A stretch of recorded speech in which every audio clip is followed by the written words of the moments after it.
जय माता दी। आप सभी का हमारे YouTube चैनल जीवन ज्ञान में बहुत बहुत स्वागत है। आइए आज सुनते हैं अपरा एकादशी की कथा। अपरा एकादशी का व्रत, यह व्रत ज्येष्ठ माह कृष्ण पक्ष की एकादशी तिथि के दिन अपरा एकादशी का व्रत किया जाता है। ऐसे ही ज्ञानवर्धक जानकारियाँ प्राप्त करते रहने के लिए हमारे इस चैनल जीवन ज्ञान को लाल बटन दबा करके सब्सक्राइब करें, साथ में बेल आइकन घंटी दबाएं। कमेंट में जय माता दी जरूर लिखें ताकि आपकी कुशलता का हमें पता चलता रहे। जो भी भक्त सच्ची श्रद्धा के साथ अपरा एकादशी का व्रत करते हैं, कथा श्रवण करते हैं, भगवान विष्णु और माता लक्ष्मी की कृपा से उन्हें सभी प्रकार के सुख और समृद्धि की प्राप्ति होती है।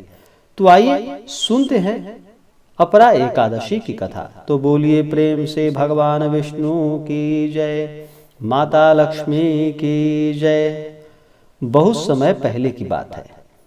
एक बार भगवान श्री कृष्ण से युधिष्ठिर ने पूछा कि हे जनार्दन, ज्येष्ठ माह के कृष्ण पक्ष की एकादशी को क्या कहते हैं और इस एकादशी को करने से क्या लाभ है और इससे किस पुण्य फलों की प्राप्ति होती है। तो भगवान श्री कृष्ण ने कहा, हे राजन, आपने संपूर्ण लोगों के हित के लिए यह बहुत ही उत्तम बात पूछी है। हे राजेंद्र, ज्येष्ठ माह के कृष्ण पक्ष की एकादशी का नाम अपरा एकादशी है। यह बहुत ही पुण्य प्रदान करने वाली और बड़े बड़े पातकों का नाश करने वाली है। ब्रह्म हत्या से दबा हुआ, गोत्र की हत्या करने वाला, गर्भस्थ बालक को मारने वाला, पर निंदक तथा पर स्त्री लंपट पुरुष भी अपरा एकादशी के व्रत से निश्चय ही पाप रहित हो जाता है। जो झूठी गवाही देता है, माप तौल में धोखा देता है, बिना जाने ही नक्षत्रों की गणना करता है और कूटनीति से आयुर्वेद का ज्ञाता बनकर वैद्य का काम करता है, ये सब नरक में निवास करने वाले प्राणी हैं। परंतु अपरा एकादशी के व्रत के प्रभाव से मनुष्य पाप रहित हो जाता है। यदि कोई क्षत्रिय अपने छात्र धर्म का परित्याग करके युद्ध में भागता है तो वह क्षत्रियोचित धर्म से भ्रष्ट होने के कारण घोर नरक का भागी बनता है। जो शिष्य विद्या प्राप्त करके स्वयं ही गुरु निंदा करता है, वह भी महापातकों से युक्त होकर भयंकर नरक में निवास करता है। किंतु अपरा एकादशी के व्रत के प्रभाव से मनुष्य भी सद्गति को प्राप्त करता है। माघ में जब सूर्य मकर राशि में स्थित हो, उस समय प्रयाग में स्नान करने वाले मनुष्यों को जो पुण्य फलों की प्राप्ति होती है, काशी में शिवरात्रि का व्रत करने से जो पुण्य फलों की प्राप्ति होती है, गया में पिंडदान करके पितरों को तृप्त प्रदान करने वाला पुरुष जिस पुण्य का भागी बनता है, बृहस्पति के सिंह राशि पर स्थित होने पर गोदावरी में स्नान करने वाला मानव जिस फल को प्राप्त करता है, वही फल यह अपरा एकादशी के व्रत से उस व्यक्ति को प्राप्त होता है। हे युधिष्ठिर, मैं तुम्हें एक कथा सुनाता हूँ, जो कि एक राजा को प्रेत योनि से मुक्ति की प्राप्ति हुई थी। प्राचीन काल में महिध्वज नामक एक धर्मात्मा राजा रहता था। उसका छोटा भाई वज्रध्वज बड़ा ही क्रूर, अधर्मी तथा अन्यायी था। वह अपने बड़े भाई से द्वेष रखता था। उस पापी ने एक दिन रात्रि में अपने बड़े भाई की हत्या करके उसकी देह को एक जंगली पीपल वृक्ष के नीचे गाड़ दिया।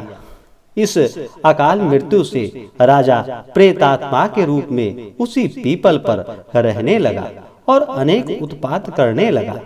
एक दिन अचानक धौम्य नामक ऋषि उधर से गुजर रहे थे। उन्होंने प्रेत को देखा और तपोबल से उसके अतीत को जान लिया। अपने तपोबल से प्रेत उत्पात का कारण समझा उन्होंने।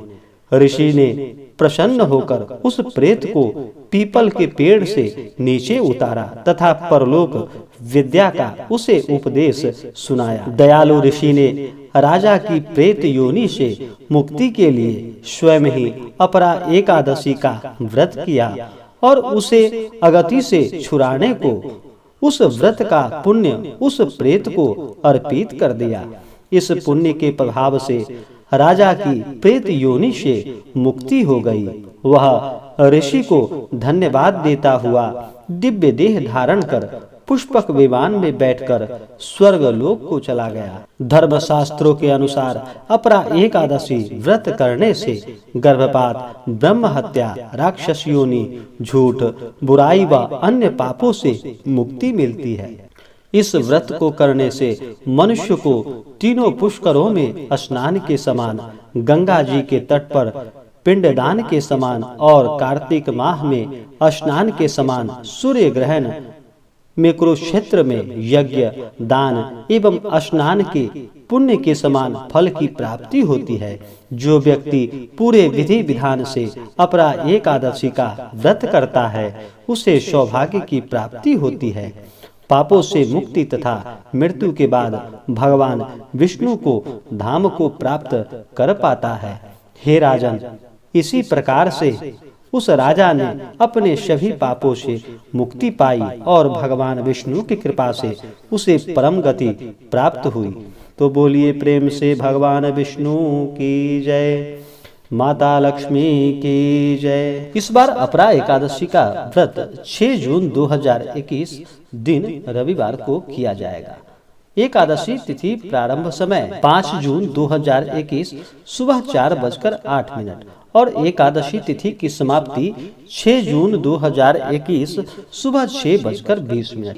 एकादशी द्वादशी युक्त एकादशी बहुत ही शुभ फलदायक माना गया है, इसलिए एकादशी का व्रत 6 जून 2021 दिन रविवार को किया जा रहा है और इस व्रत का पारण किया जाएगा। 7 जून 2021 को इस व्रत का पारण किया जाएगा। हरिवासर समाप्त होने के बाद सुबह 5:38 से सुबह 8:39 तक इस व्रत का पारण किया जाएगा। इस बार अपरा एकादशी व्रत का पारण तिलेन पारणम यानी कि तिल से इस व्रत का पारण किया जाएगा।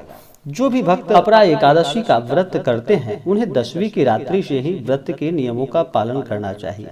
दशमी की रात्रि में शुद्ध और सात्विक भोजन ग्रहण करते हुए भगवान नाम का स्मरण करते हुए रात्रि में भगवान का चिंतन करते हुए सोना चाहिए और सुबह उठ करके एकादशी तिथि के दिन सुबह ब्रह्म मुहूर्त में उठ करके अपने सभी नित्य क्रियाओं से निवृत्त होकर के गंगा नदी में या घर के जल में ही थोड़ा सा गंगा जल मिला करके स्नान करना चाहिए। उसके बाद शुद्ध वस्त्र धारण करके भगवान सूर्य देव को सबसे पहले अर्घ्य प्रदान करें। भगवान सूर्य देव पृथ्वी पे साक्षात देवता रूप में माने जाते हैं। इस प्रकार से मन में संकल्प लेते हुए भगवान से प्रार्थना करें। जो भी इच्छा हो, जो भी कामना हो वह प्रभु से कहें और दिन भर व्रत उपवास रहते हुए भगवान का पंचोपचार या षोडशोपचार पूजन विधि के द्वारा भगवान विष्णु का उनका पूरे विधि विधान के साथ पूजन करें। तो आशा करता हूँ कि यह जानकारी आपको अच्छा लगा हो। ऐसे ही ज्ञानवर्धक जानकारियाँ प्राप्त करते रहने के लिए हमारे इस चैनल जीवन ज्ञान को लाल बटन दबा करके सब्सक्राइब करें, साथ में बेल आइकन घंटी दबाएं, कमेंट में जय माता दी जरूर लिखें, वीडियो को लाइक और अपने मित्रों तथा दोस्तों के साथ शेयर करें। जय माता दी। धन्यवाद।